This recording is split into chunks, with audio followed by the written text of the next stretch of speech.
...1993 ha sido un año lleno de grandes noticias en el mundo. Noticias que sin duda pasarán a la historia, con mayúscula.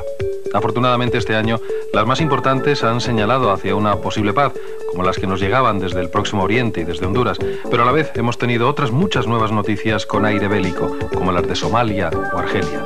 También nos han llegado ecos de cosas que dan pie a la esperanza, como el resultado electoral de Chile, pero en cambio otras, como las de Rusia, nos dejan intranquilos y otras definitivamente nos encaran con la desesperación, como aquellas que tienen acento serbio, croata o bosnio. El año español se inició con la apertura de la Puerta Santa de la Catedral de Santiago de Compostela, que nos introducía de lleno en el año jacobeo. También la atención ha recaído, entre otras muchas noticias, acerca de las elecciones nacionales y gallegas, sobre la crisis económica y sobre el histórico viaje de los reyes a Israel.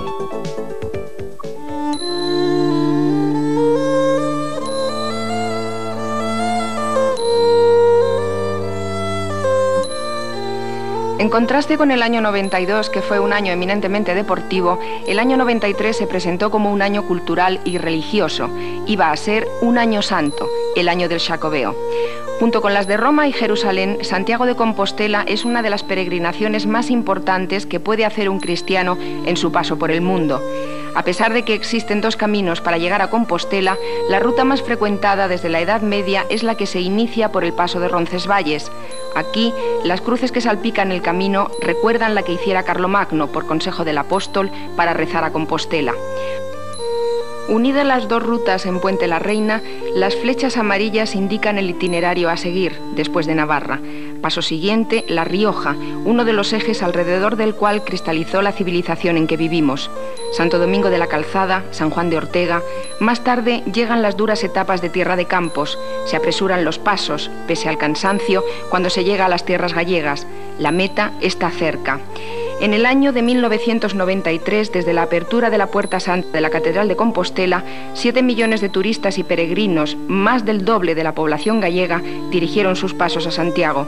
Peregrinos de todo el mundo han recorrido los cientos de kilómetros que conducen a Santiago en busca de la indulgencia. En el interior de la catedral, los fieles realizan los últimos ritos de actos trascendentales. Palpan la piedra junto a la Puerta Santa, abrazan al apóstol y se embriagan con el olor y el vuelo del botafumeiro. El último día del año, la Puerta Santa se vuelve a tapiar y así permanecerá hasta el año en el que la festividad de Santiago Apóstol, 25 de julio, coincida con el domingo en el que volverá el rito del Año Santo.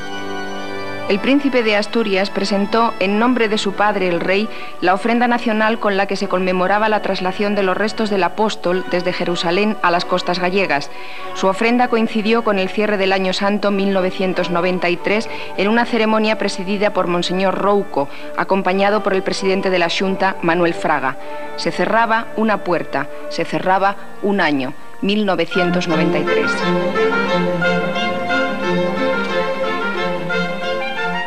En el mes de mayo, el presidente del gobierno, Felipe González, decidió anticipar la convocatoria de elecciones legislativas. El día 6 de junio sería el momento adecuado para que unos 24 millones de ciudadanos eligieran a 354 diputados y 208 senadores. La campaña electoral previa a la consulta de las urnas fue la más reñida que se recuerda en la joven democracia española. Dos partidos, dos personas se disputaron directamente el gobierno de la nación, a pesar de que otras fuerzas políticas intentaron romper el aparente bipartidismo. El CDS, con Rafael Calvo Ortega al frente, intentaba recoger la herencia del centro de Suárez y su UCD. En Izquierda Unida, las bases de Julio Anguita sacrificaron a los renovadores críticos y dejaron fuera de cartel a Cristina Almeida, Pablo Castellanos y Nicolás Sartorius. Además, el secretario general del Partido Comunista, el 28 de mayo, y en pleno ecuador de la campaña, sufrió un infarto de miocardio en Barcelona, lo que le retiró de la recta final. Por su parte, los nacionalistas vascos y catalanes acudieron a la convocatoria, ofreciendo ser los primeros partidos regionales que podrían ser llamados para formar parte de un gobierno nacional. Pero toda la estrategia fue inútil. Fueron solamente dos los partidos que estuvieron en confrontación. La televisión ha tenido una vez más un destacado protagonismo a la hora de la decisión del voto, sobre todo con dos debates claves celebrados en Antena 3 y Telecinco entre Felipe González y José María Aznar. En el primer debate, celebrado el 24 de mayo, el ganador fue Aznar, que dominó la escena con un marcado estilo norteamericano. En el segundo debate, el 31 de mayo, Felipe González volvió por sus fueros, señaló la falta de propuestas de los populares y reconoció sus errores en política. Esto fue suficiente para que 9 millones de electores decidieran hacerle ganador por cuarta vez consecutiva en unas elecciones legislativas. El 6 de junio, una vez más, España dio un ejemplo democrático, con una participación mayoritaria en las urnas y con una jornada marcada, sobre todo, por la falta de incidentes. El partido en el poder, el PSOE, obtuvo una ajustada mayoría, consiguiendo 159 escaños en el Congreso y 97 en el Senado. El Partido Popular, con sus 141 diputados, aumenta a 8 millones el número de sus votantes y se ha convertido en una fuerte segunda opción. Los partidos nacionalistas sufrieron un fuerte descalabro. Felipe González les ha ganado tanto en Cataluña como en Euskadi, a la vez que ha arrasado en Andalucía y Extremadura, que son sus feudos por excelencia. El CDS ha desaparecido del arco parlamentario e Izquierda Unida ha aumentado solamente un escaño en su cuenta. Pero a pesar de esta aparente continuidad política, ya nada será igual.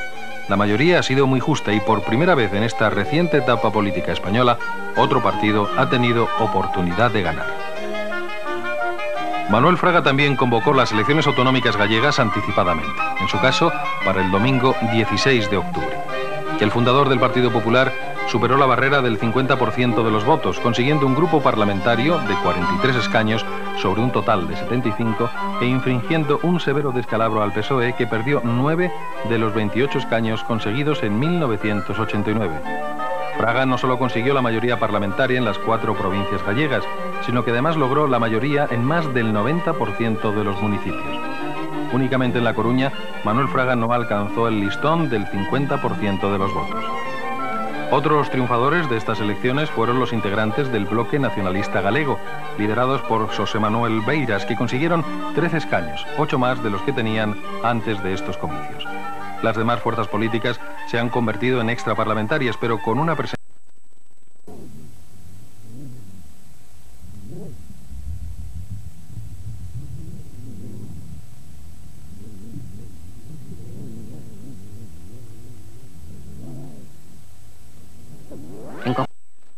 La lección de democracia de los gallegos, que a pesar de la lluvia que cayó durante todo el día, acudieron a votar en un 65,62%, 6 puntos por encima de la anterior consulta.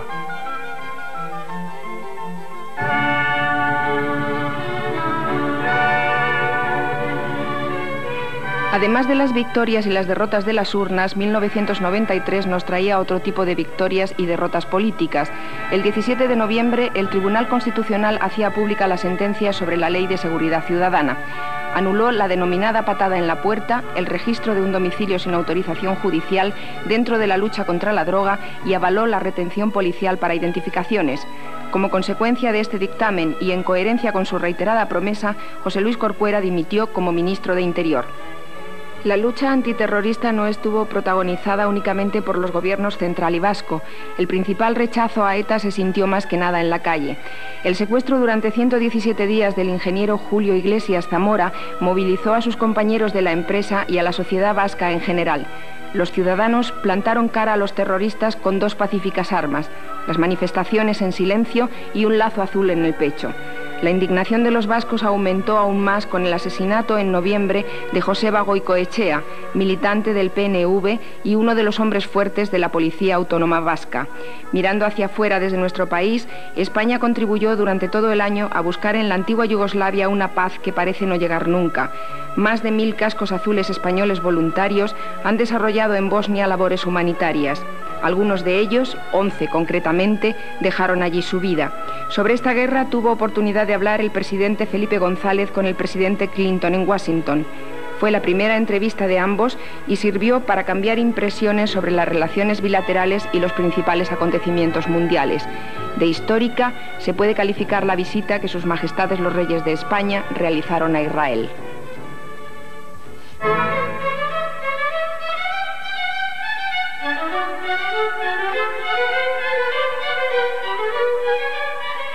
El día 8 de noviembre, don Juan Carlos y doña Sofía iniciaban en Jerusalén la primera visita oficial de un jefe de Estado español al Estado judío, siendo también la primera vez que un mandatario extranjero acudía al país tras la firma del Tratado de Paz entre Israel y la OLP. La importancia de esta real embajada viene subrayada por el fragmento de uno de los discursos de don Juan Carlos en el transcurso del viaje. La seguridad, dijo el rey, es mucho más que un horizonte militar. Debe garantizar un justo reparto de las riquezas y promover la utilización compartida de los recursos naturales e hídricos, con vistas a la instalación de una comunidad de intereses en Oriente Medio. Estaba bien claro, los reyes venían a apoyar el proceso de paz. En la primera jornada los reyes fueron recibidos por el presidente de Israel, el Ser Weizmann, quien posteriormente les ofreció una cena. También el rey de España ha sido el primer monarca que ha tenido el honor de intervenir ante el Knesset, el Parlamento unicameral, y en su discurso no dudó en defender el reconocimiento de los legítimos derechos a la autodeterminación del pueblo palestino y la retirada de Israel de los territorios ocupados.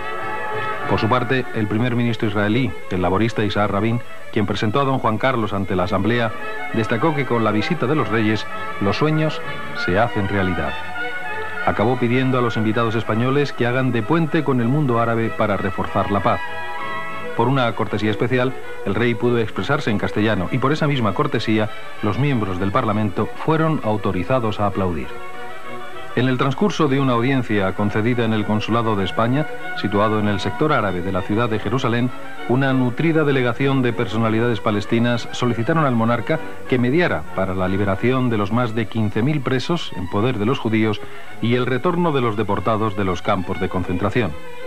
En el aspecto religioso, don Juan Carlos y doña Sofía han recorrido la ciudad antigua y han tenido ocasión de ver los lugares emblemáticos de las tres religiones monoteístas más importantes, la judía, la cristiana y la musulmana, que coinciden en este lugar.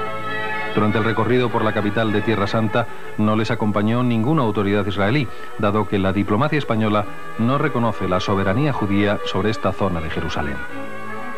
Los reyes, en primer lugar, visitaron el convento de San Salvador, regentado por los franciscanos, que son los encargados de la custodia de los santos lugares, en los que, según la tradición, Cristo vivió su pasión y fue crucificado. Después, visitaron el Santo Sepulcro, donde fue enterrado Jesús. El patriarca Michel Sabah les entregó allí la medalla del Grato Ánimo, en reconocimiento a la generosidad de la corona y del pueblo español. Pero donde más entusiasmo despertó la presencia de los soberanos españoles fue en el sector árabe de la ciudad. Al visitar el Colegio del Pilar, los soberanos recibieron el cálido y espontáneo homenaje de los niños palestinos que estudian en esta institución española y de sus familias congregadas en los alrededores. Más tarde, visita al Muro de las Lamentaciones, lado exterior de una de las paredes del Templo de Salomón y lugar donde se lleva a los jóvenes creyentes judíos al traspasar el umbral de la adolescencia. Allí el rey volvió a ponerse el kipa, en señal de respeto a la religión de Israel. Al día siguiente, y después de haber inaugurado en Jerusalén el Jardín de España y la Plaza de Toledo, visitaron Nazaret, la ciudad donde transcurrió la infancia de Jesús. En el último acto oficial, el monarca español fue nombrado doctor honoris causa por la Universidad Hebrea de Jerusalén. Durante el acto pronunció un discurso no solo académico, sino también político, rechazando la comparación del Holocausto con la expulsión de los judíos hace 500 años, por ser distintas las proporciones y los contextos históricos. Si la jornada real del martes había comenzado con la audiencia de don Juan Carlos a los representantes del pueblo hebreo, al primer ministro Rabin y al jefe de la diplomacia Pérez, por la tarde, España e Israel, a través de sus diplomáticos, firmaron 7 acuerdos de cooperación, por los que se han equiparado las relaciones al mismo nivel de las que mantienen con sus socios comunitarios. Todos estos acuerdos están encaminados a convertir el Próximo Oriente en una nueva zona de importante desarrollo económico que se apoye en los progresos políticos ahora posibles.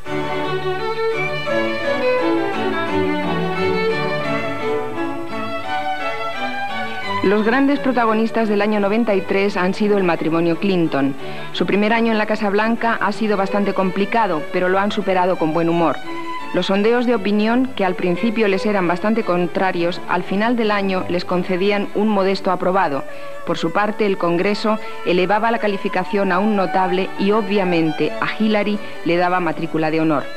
La entrada de los homosexuales en el ejército, la seguridad social para todos los norteamericanos y las uniones económicas de los mercados americano y europeo han conseguido el milagro. Otra mujer, Diana de Gales, siguió con su año horrible, cansada de todo. Renunció oficialmente a sus compromisos oficiales. La emperatriz del Japón perdió el habla por un choque emocional producido, según fuentes palaciegas, por las críticas de la prensa. Hablando ya de países, el más convulsionado políticamente ha sido Italia. Los fiscales de la Operación Anticorrupción Manos Blancas han procesado a un 7 veces jefe de gobierno, a un ministro de Justicia, a industriales, a políticos y a policías. La apropiación indebida por parte de los partidos de instituciones económicas y empresas públicas ha conseguido que el pueblo llano haya huido en las últimas elecciones de abril, junio y diciembre de los políticos de siempre. Los ganadores han sido el CDS, el reciclado Partido Comunista, el Partido Neofascista Social en el sur y la Liga Conservadora en el norte.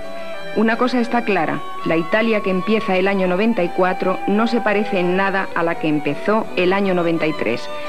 Pero el aspecto más negativo del panorama internacional ha sido que el número de refugiados ha seguido aumentando.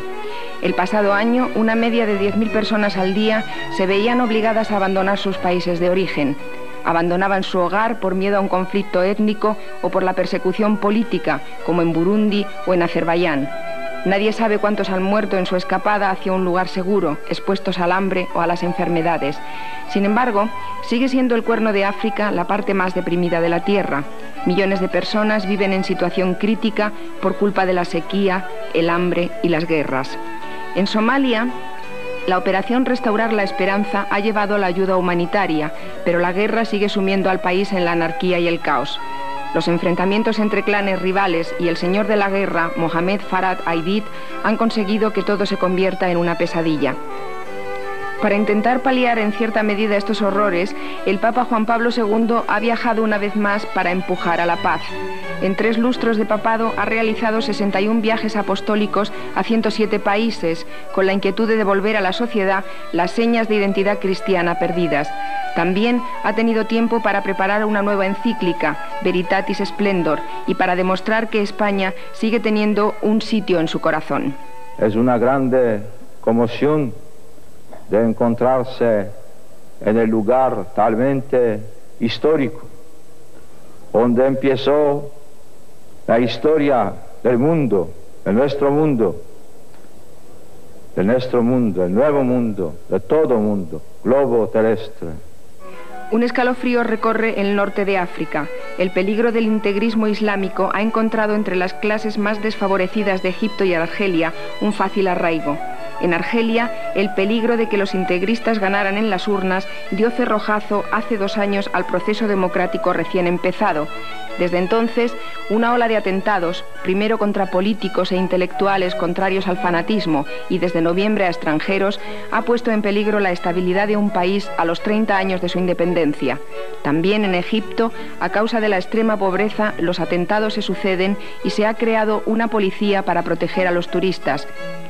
Marruecos y Túnez ven con preocupación la llegada del integrismo amenazante.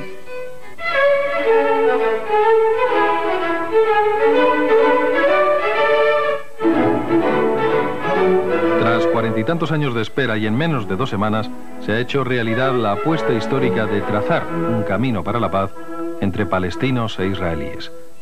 La negociación mantenida por el gobierno de Isaac Rabin y la Organización para la Liberación de Palestina, de Yasser Arafat, han llegado por fin a un acuerdo. En principio, el mutuo reconocimiento de los interlocutores y el acuerdo sobre la autonomía para Gaza y Jericó crean una nueva perspectiva en el complejo cuadro político, económico, social, religioso y psicológico de este viejo conflicto de Oriente Próximo.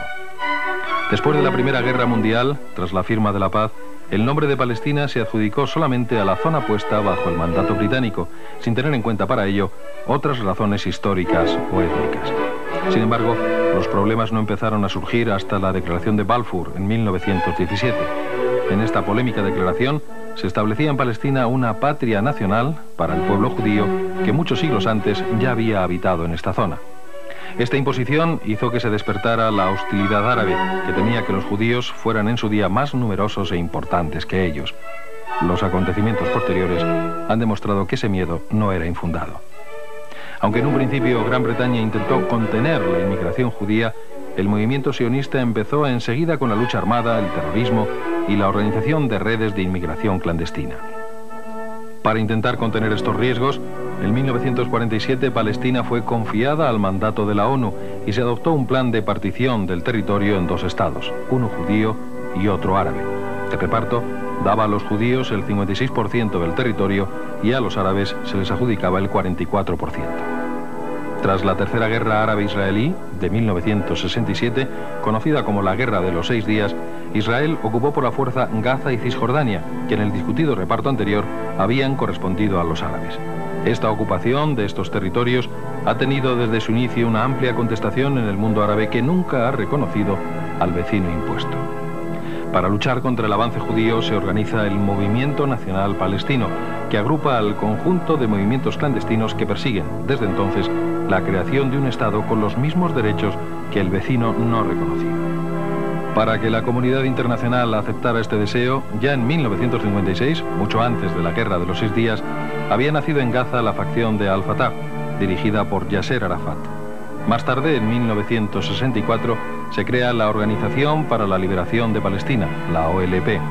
En 1967 surge el Frente Popular y, por último, en 1973 se organiza el Frente Democrático y Popular. A partir del 68, para tener más fuerza, Al-Fatah y los demás movimientos se incorporan al Consejo Nacional Palestino, órgano que pasa a desempeñar el papel de un parlamento de una nación, la OLP.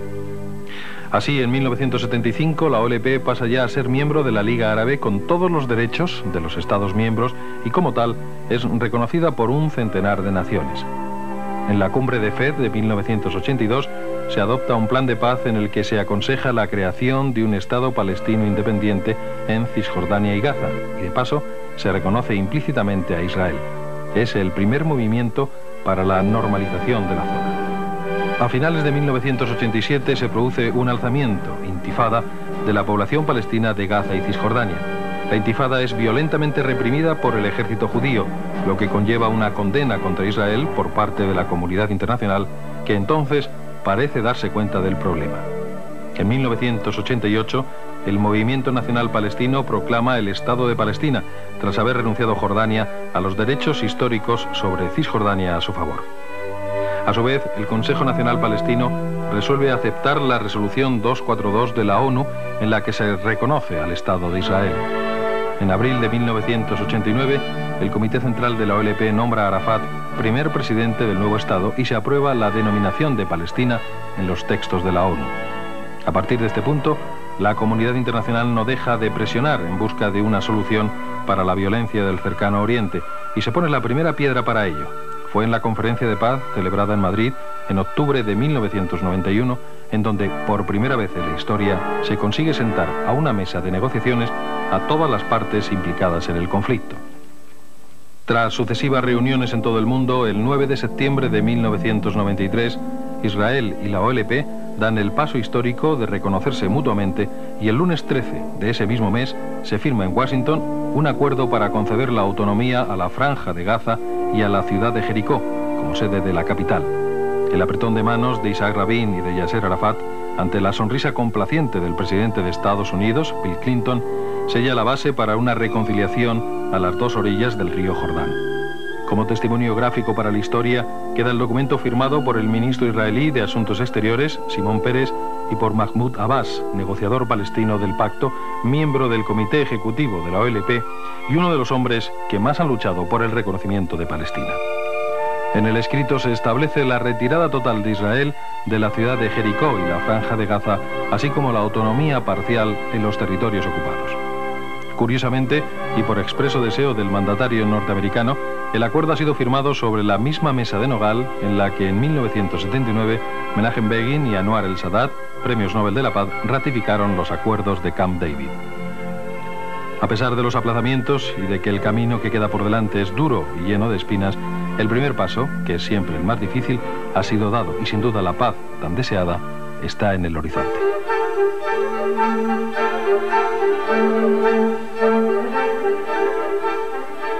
El fracasado intento golpista de agosto de 1991 y la desaparición de la URSS 4 meses más tarde marcaron en Rusia el comienzo de un difícil proceso de transformación. El objetivo fundamental de la reforma de Boris Yeltsin era doble. Por un lado, impulsar la reforma económica instaurando un régimen de mercado y por otro, dotar a Rusia de una nueva forma de gobierno. Un nuevo curso de las reformas económicas y sociales, la estructuración de un nuevo Estado federativo, la reconversión de sus fuerzas armadas y las necesarias metamorfosis de la conciencia política de la población estaban en marcha. Este moderno plan chocó desde el primer momento con la resistencia obstinada de la mayoría de los 1033 diputados que configuraban el Parlamento de la nueva federación, hasta el punto de que solo un año después de iniciada la reforma, los representantes del pueblo lograron forzar la destitución de Yedor Gaidar, artífice del programa reformista. El presidente Yeltsin reaccionó apelando a las urnas y el 25 de abril revalidó en referéndum la confianza en su persona y en su política. Pero a pesar del plebiscito y el apoyo de más de un 53% de los votantes, no consiguió liberarse del ataque continuo al que le tenían sometido el presidente de la Cámara, Ruslan Jasbulatov, y el propio vicepresidente Alexander Ruskoy, el héroe de Afganistán. A 2 años de los sucesos de Moscú, en el verano de 1993, la realidad de la principal república exsoviética está caracterizada por la imposibilidad de mantener en la sociedad la esperanza en los cambios revolucionarios importantes y todos los intentos de adaptar la vida a las consignas e ilusiones de la revolución de aquel agosto que ya han fracasado. El bloqueo legal de los sectores conservadores ha ido aumentando al conocerse el proyecto de una nueva constitución diseñada por el Kremlin. En este proyecto se acaba con el Parlamento actual y con el cargo de vicepresidente y se establece un régimen presidencialista a imitación de la Constitución americana. El 21 de septiembre, el propio Yeltsin opta por provocar el desenlace de la crisis con una decisión de imprevisibles repercusiones: disolver por decreto el Parlamento y convocar elecciones anticipadas. La respuesta del Parlamento no se hace esperar. Durante una semana, el territorio de menos de 10 hectáreas, dominado por la Casa Blanca, se independiza del Kremlin y empieza a gobernar por su cuenta. En la plaza de la Rusia Libre, la explanada que se extiende frente a la antigua casa de los soviets, empiezan a concentrarse los partidarios de los golpistas. Una pugna entre manifestantes y la policía hace que la pasión desborde y se producen los primeros encontronazos y los primeros heridos. A partir de ese momento la violencia se dispara. Los simpatizantes del golpe rompen el cordón policial en torno a la Casa Blanca, toman la alcaldía de Moscú y, alentados por el vicepresidente Ruskoy, asaltan el edificio de la televisión estatal y uno de sus canales deja de emitir. En el asalto se producen numerosos heridos y se llega a hablar de 8 muertos.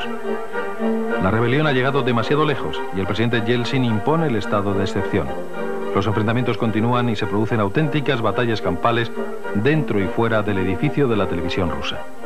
Mientras, llamados por Yeltsin, una columna de tanques desde el este y la Brigada 27 de Infantería motorizada por el oeste avanzan hacia Moscú y rodean la sede del Legislativo. Las tropas de élite de los ministerios de Defensa, de Interior y de Seguridad son las encargadas de llevar a cabo, en principio, un simple bloqueo. Pero al final, ellas son las que inician el ataque al Parlamento, en el que continúan resistiendo los diputados encabezados por el presidente de la Cámara y el vicepresidente del Gobierno. Se abre fuego contra los despachos de los diputados. El de Jasbulatov es alcanzado y 2 de sus guardaespaldas resultan muertos. El titular del despacho y Ruskoy, que se encontraban en él, salen ilesos. Mientras, varios helicópteros sobrevuelan la sede del Palacio Legislativo y las tropas leales a Yeltsin empiezan a tomar el edificio. Poco después, el presidente aparece en la televisión y en su discurso a la nación anuncia que acabará rápidamente con el motín armado de comunistas y fascistas. El ataque al Parlamento se prolonga durante otras 2 horas. Los defensores proponen una tregua y piden negociar por el gobierno, pero Yeltsin solo admite la rendición incondicional y Jasbulatov la rechaza.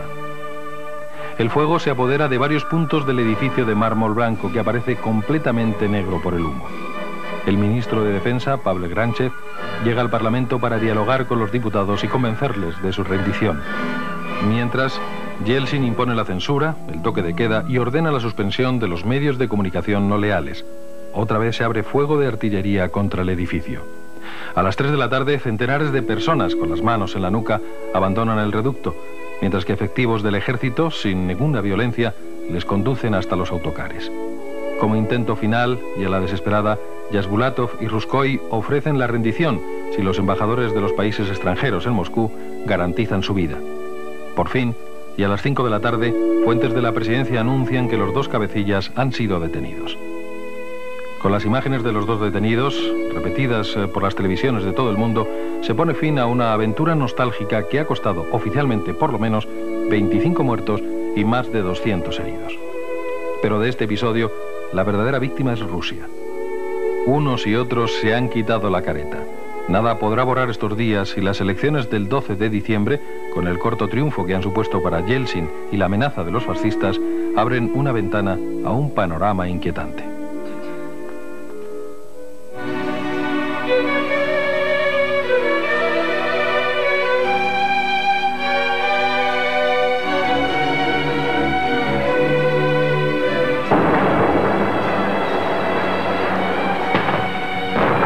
Los cañonazos que sonaban eran los protocolarios por el funeral de un rey. A su vez, marcaban el acto más importante y simbólico de la semana de luto que vivió España en memoria de don Juan de Borbón, conde de Barcelona. Era su funeral en el monasterio del Escorial, donde descansan los reyes que le precedieron. Honores de rey para quien muchos llaman ya Juan III.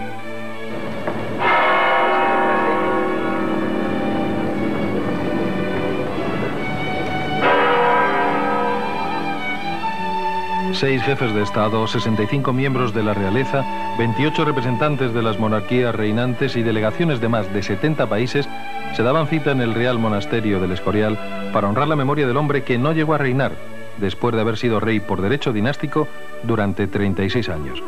Junto a ellos, junto a toda su familia, la familia real española, estaban la totalidad de los representantes de las distintas instituciones españolas, desde el gobierno de la nación en pleno, al poder legislativo, el poder judicial, administraciones autonómicas, partidos políticos, reales academias, medios de comunicación, diputaciones de la grandeza de España, amigos y antiguos colaboradores del conde de Barcelona.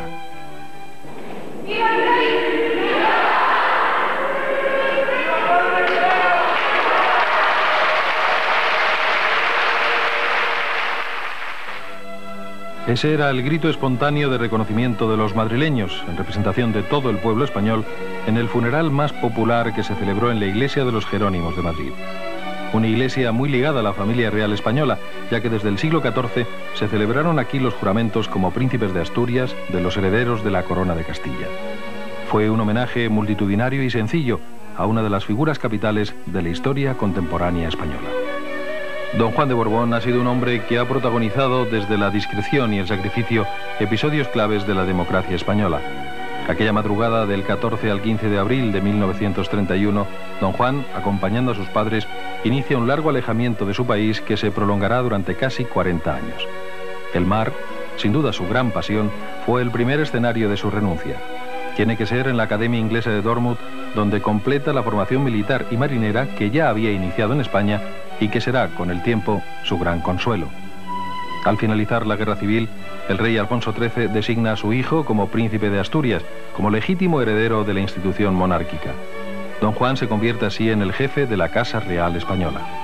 Al morir su padre, y por su amor a su patria, don Juan quiso pronunciarse sobre la dictadura militar que se había instaurado en España. Esto supuso el inicio de su enfrentamiento con Franco, que nunca se lo perdonaría. El deseo constante de acercarse a la realidad española le llevó a trasladarse a Estoril en 1946. Desde entonces, esta pequeña localidad portuguesa se convertiría en uno de los centros de cultivo de la democracia de nuestro país. En un segundo manifiesto, expresa su voluntad de ser rey de todos, en una inequívoca llamada de reconciliación de todos los españoles. Sabía que eso le alejaba más de Franco, pero su deber le obliga a ello. Sigue viviendo cerca del mar que también baña su patria, esperando la llegada de la democracia, sin abdicar nunca de sus ideas en favor de las libertades y en defensa de los derechos humanos. En los inicios de la transición democrática y por la consolidación de ese sueño democrático, don Juan renunció a sus derechos al trono. Era el 14 de mayo de 1977. En virtud de esta mi renuncia, sucede la plenitud de los derechos dinásticos como rey de España, mi padre el rey Alfonso XIII, mi hijo y heredero el rey don Juan Carlos I. Majestad, por España, todo por España. ¡Viva España! ¡Viva el rey! El rey era su hijo, don Juan Carlos, que 8 años antes había sido designado por las Cortes como sucesor del general Franco. Era un salto, pero un salto por la paz. Así pues, honores de rey para una vida marcada por el sacrificio y la renuncia, y que ha merecido el respeto profundo de todos por la trayectoria personal y política de un verdadero hombre de Estado.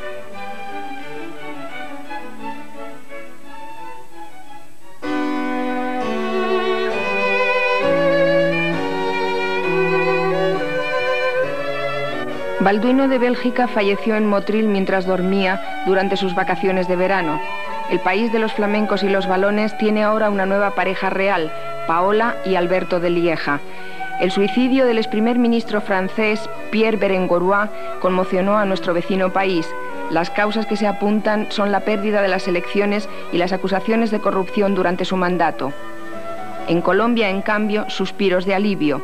Pablo Escobar, el hombre más buscado del mundo, la imagen viva del narcotráfico, cayó tras 16 meses de huida. Murió con las botas puestas, en un tejado, tratando de matar. Para entonces, Escobar ya no controlaba más que un 15% del tráfico de cocaína. Su rival, el Cártel de Cali, menos violento y más diplomático, se lo había arrebatado.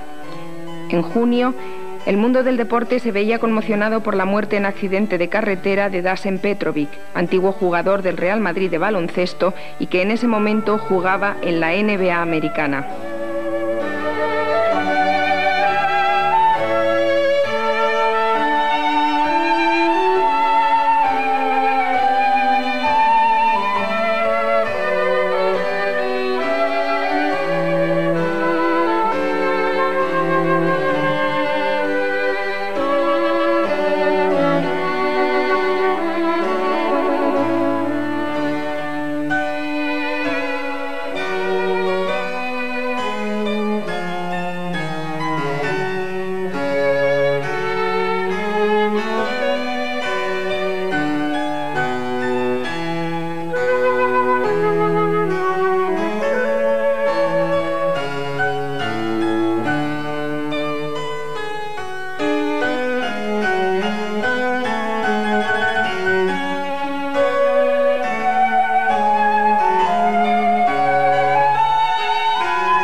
El 1 de noviembre de 1993, una pulmonía fulminó la vida de Severo Ochoa Albornoz, un sabio bueno, un hombre amante de las cosas sencillas de la vida. También ha sido el científico español más importante, junto con Ramón y Cajal. La vida de Severo Ochoa ha estado marcada por dos amores, el amor a la ciencia y el amor que sentía por su mujer, Carmen. Desde el día 3, los restos del matrimonio Ochoa descansan, junto al mar que tanto amaron, en Luarca. Severo Ochoa Albornoz había nacido justamente en esa ciudad, Luarca, el 24 de septiembre de 1905, hace 88 años. Era el menor de 7 hermanos.